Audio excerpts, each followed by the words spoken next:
tempera paint works best with the brushes that have the red and green handles. You're gonna set them in the water. Now the difference between watercolor paints and tempera paints is that you do not want a lot of water in your brush when you use these if you want the color to be really bright and opaque.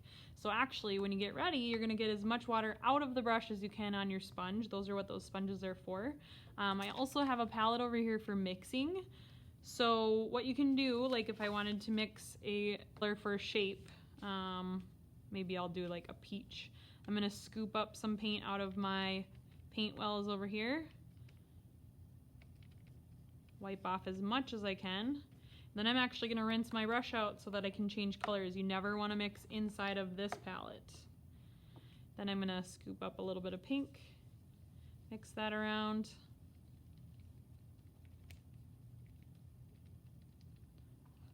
Wash my brush out. Make sure you scrub on the bottom. Check it on the sponge.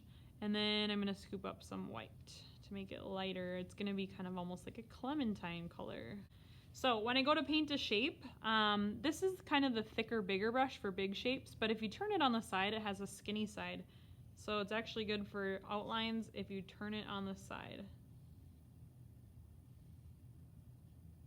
Now, if you messed up and you wanted the shape to be bigger, the nice thing about tempera paint is actually that you can paint right over the top and no one will even notice your mistake. So if I turn this into, like, say, an ice cream cone now, when I paint it in, I'm just gonna kind of create that bumper zone like we did in markers.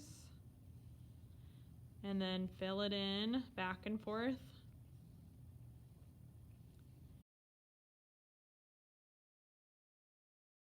Let's take two different colors. I'm gonna do the peach and the brown. Paint them.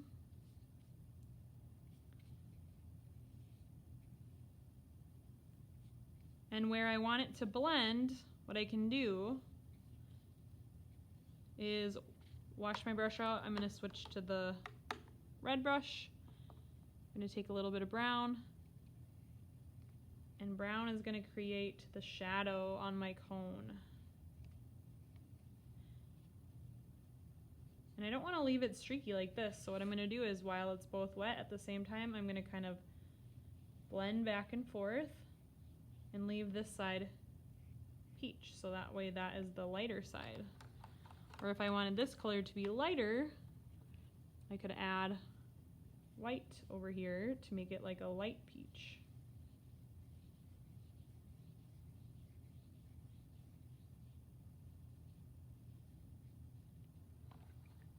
So that is how you can use blending effects.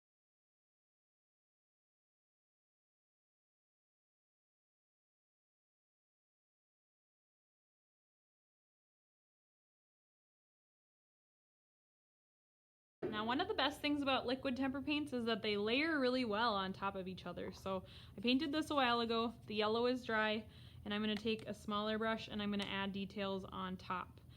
So I could do patterns, I could do designs. If you're doing a background, this works perfect because whatever colors you put on top will not mix with the color underneath. So normally, yellow and blue would make green, but because I waited for it to dry, the blue stays blue when I add that design on the top. And as you can see, the tiny brush adds tiny details.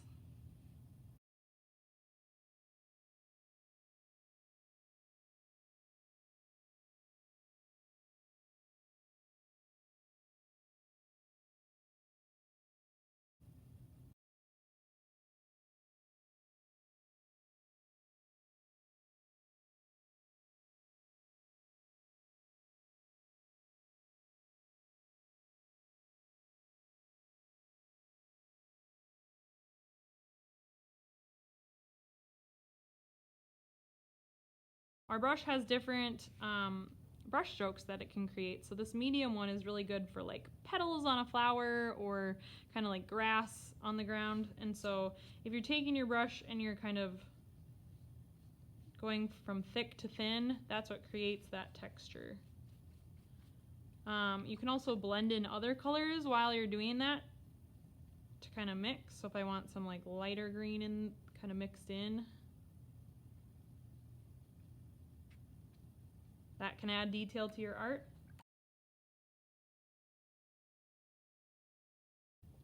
You can also do an effect called dabbing or blotting. So if you take your brush and kind of do like marks like this, and then you take another color and go on top, then the colors will sort of mix. But it creates kind of a bumpy texture. Just like watercolors, if you have way less water in your brush and you want to create that dry brush effect, take the water out and you'll get that kind of texture. You can also do kind of create movement with your lines, kind of like the Starry Night. So if you wanted it to kind of look like the sky in the Starry Night, use kind of the brush strokes where it's just kind of small lines all flowing together. This is kind of an impressionist technique.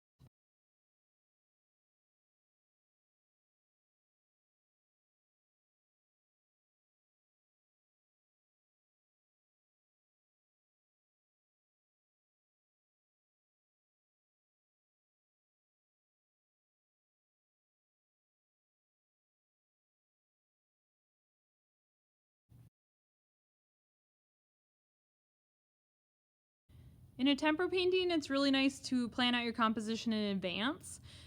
Only draw out the big shapes that you need, not any details. I don't have any seeds on here, there's not designs on the vase, only paint the big shapes.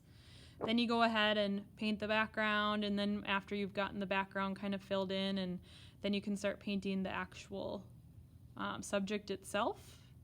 And you can go ahead and add different highlights, textures on top, like by layering, like I just showed. And then this is kind of the final result, with all of the detail added to it and the seeds on top. The very first part of cleanup is putting away your artwork on the drying rack. This makes sure that it's safe and out of the way for cleanup. Next, you're going to put away all of your materials and supplies. This palette can get folded up and thrown away in the trash. This palette needs to be rinsed out underneath the sink and put in the dish rack. Your paints need to be delivered with the lid on back up to the painting shelf. If you had any drawing tools out, please put those back in the drawing center. And then your water dish, you're going to dump out in the sink. You're going to clean out your sponge by squeezing it out underneath the water and rinse out the bottom of the dirty tray and stack it back on the pile. Your messy mat just goes back on the cart by the paint center. During the studio part of cleanup, you need to throw away any trash, you need to wipe down the tables that are messy, wash hands, hang up your paint shirt, and then do your job. When the buzzer goes off, you need to make your way safely back to your seat and show the Mona Lisa so you're ready for share time.